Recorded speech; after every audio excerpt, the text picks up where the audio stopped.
Hey, John from Mighty here, and in this video, I'm going to show you how you could eliminate that control bar or that scrub bar that sits on your Rise video block. And it should be a quick video, just shows you how to turn this on in Mighty and talks about some use cases. Let's dive in.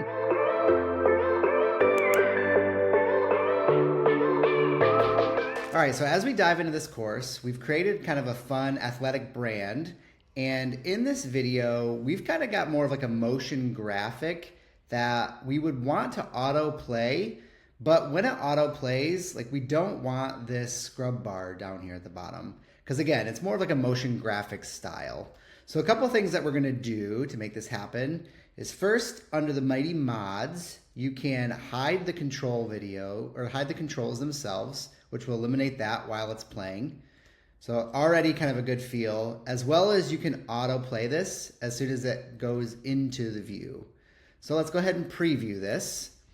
And in here, as we scroll down to the video, you'll notice it auto plays the video. That bar doesn't show up there at the bottom. So it kind of has this really cool motion graphic effect within our course.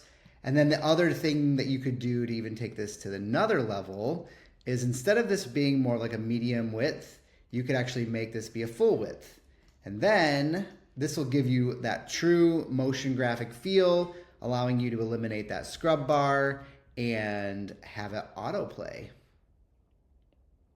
So there you have it, folks. A quick, easy way for you to be able to repurpose this existing Rise video block for more of like a motion graphic style, eliminating that control bar and making it autoplay, go full screen, and you can go wild with all sorts of fun motion graphics or different ways, use cases that you could use this block. As always, make sure to like and subscribe our channel as we'll drop more of these types of videos your way. Thanks.